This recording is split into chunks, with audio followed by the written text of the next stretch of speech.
This channel does not promote any violent, harmful, or illegal activities. All content provided by this channel is meant for an educational purpose only. Top quality और consistent performance के लिए सिर्फ silver pump नाम याद रखना।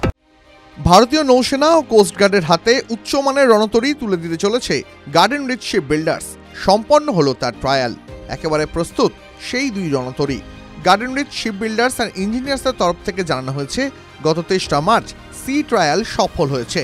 নৌবাহিনীর জন্যই এই দুই রণতরী তৈরি করা হয়েছে। জানা গেছে একটি রণতরীর নাম হিমগিরি, এটি অত্যাধুনিক ফ্রিজেট। নৌবাহিনীর প্রজেক্ট 17 এর অধীনে যে তিনটি রণতরী তৈরি হওয়ার কথা তার মধ্যে এটি প্রথম, আর দ্বিতীয়টির নাম আন্দ্রোথ। গার্ডেন রিচে মোট 8টি অ্যান্টি সাবমেরিন ওয়ারক্রাফট তৈরি করা হচ্ছে, তার মধ্যে আন্দ্রোথ হলো দ্বিতীয়। সি ট্রায়াল বা সিএসটি হলো কোনো যুদ্ধ জাহাজ বা রণতরী তৈরির একেবারে শেষ ধাপ। এক্ষেত্রে দেখে নেওয়া হয় যে জাহাজ জলে তথা সমুদ্রে নামলে সামাল দিতে পারছে কিনা, এই সময় রণতরীর গতি, পারফরমেন্স, জাহাজের মধ্যে থাকা যন্ত্রাংশের ক্ষমতা সবটাই পরীক্ষা করে দেখা হয়। এই সময় গার্ডেন রিচ শিপ বিল্ডার্সের আধিকারিকদের পাশাপাশি উপস্থিত ছিলেন নৌবাহিনীর উচ্চপদস্থ কর্তারাও।